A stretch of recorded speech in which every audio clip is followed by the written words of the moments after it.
Taiwanese President Tsai Ing-wen's recent visit to California to meet with Kevin McCarthy, the Speaker of the U.S. House of Representatives, elicited a negative response from the Chinese Communist Party, or CCP, which issued a press release accusing the U.S. of violating the One China principle and the Three China-U.S. joint communiques. Initially, it seemed that China's press release was its only response. However, after French President Emmanuel Macron and European Commission President Ursula von der Leyen returned to Europe on Friday, the People's Liberation Army, or PLA, conducted a series of aggressive military exercises around Taiwan.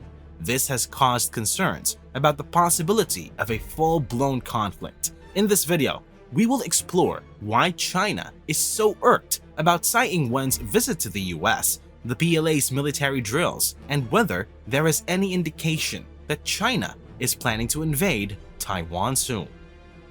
The recent spike in tensions can be traced back to the immediate cause, which was Tsai Ing-wen's meeting with Kevin McCarthy in California. Originally, McCarthy has planned to visit Taipei following the footsteps of Nancy Pelosi's visit last year.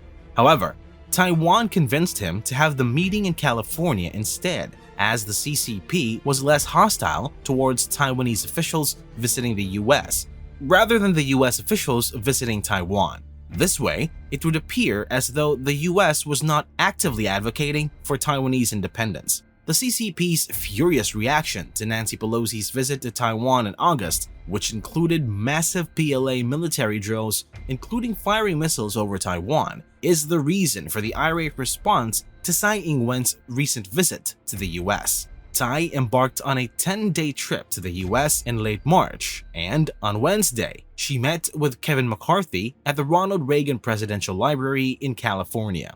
During the meeting, McCarthy asserted that the US-Taiwan relationship was stronger than ever before, while Tsai warned that democracy was under threat.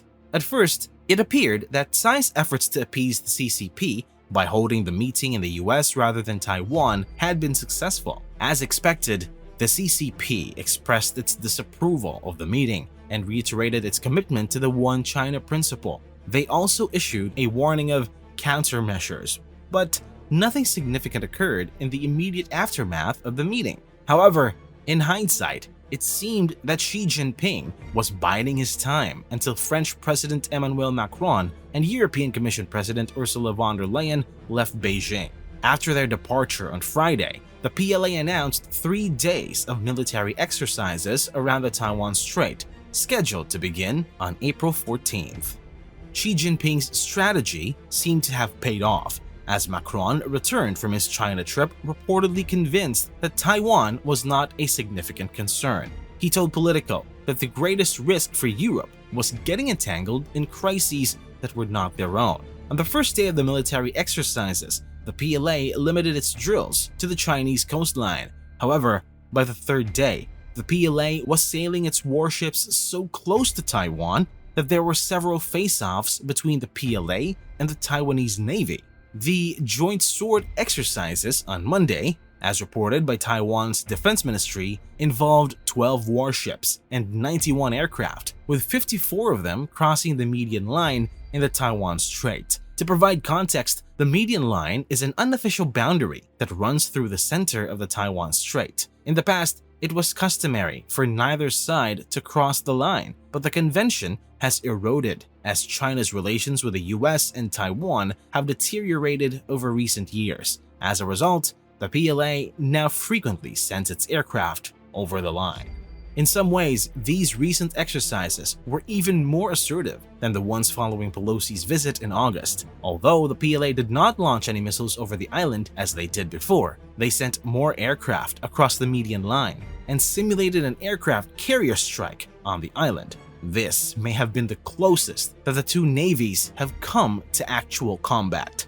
On Monday morning, at least 8 Chinese ships were still in the vicinity of Taiwan, even after the drills had ended. This is a worrying development for Taipei. However, it is unclear what this means in terms of China's intentions. The recent spike in tensions has understandably generated a great deal of concern in the Western press, with many anxious headlines speculating about the possibility of an imminent invasion.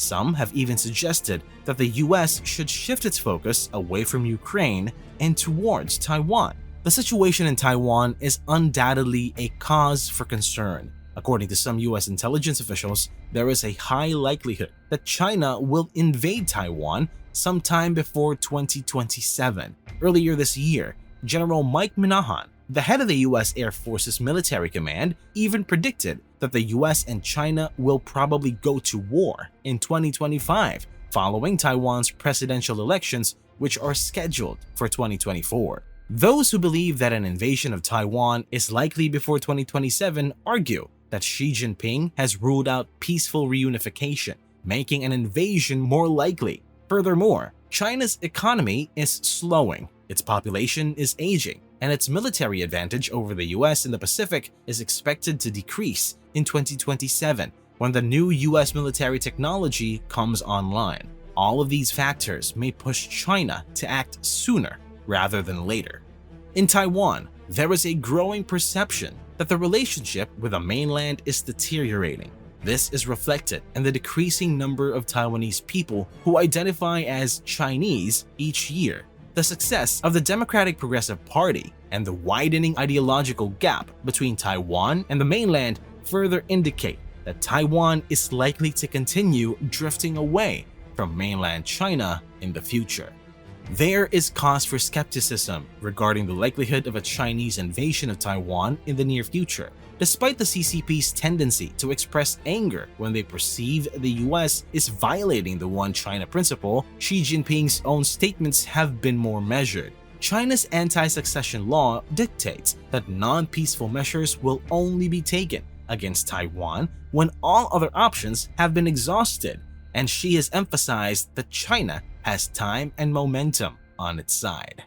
It's worth noting that in his New Year's speech, Xi Jinping adopted a relatively conciliatory tone on the subject of Taiwan. While reiterating China's long-held position on the One China principle, he expressed optimism about the prospects of cooperation between the people on both sides of the Taiwan Strait in promoting the lasting prosperity of the Chinese nation. Arguably, the most crucial point is that the People's Liberation Army, or PLA, is not currently prepared to capture Taiwan, at least not with a high probability of success. Despite substantial increases in military spending, the PLA has yet to prove its military prowess in actual combat. Furthermore, the United States is intensifying its military alliances in the region, which would complicate any attempt by China to seize Taiwan. It is worth considering that invading Taiwan would be an immense gamble for China, with potentially catastrophic consequences for its global reputation and economy. These factors may dissuade China from taking any aggressive action in the immediate future. Instead, it may be more appropriate to interpret the PLA's military drills as a means of deterrence, which may appear alarming to Taiwan due to the PLA's history of constant harassment. It is important to acknowledge that there is still a risk of a conflict between China and Taiwan. The tension across the Taiwan Strait has been rapidly increasing in recent years, and if this trend continues, it could be cause for serious concern. However, it is crucial to recognize that the recent military exercises may be more of a show of force than a genuine threat. Consequently, it seems improbable that China will invade Taiwan imminently. But what do you think? Will China and Taiwan's relations sour even further? Comment your thoughts below. Thank you so much for watching. If you haven't already, hit the like button, subscribe to the channel, and turn on notifications to stay up to date with our latest uploads.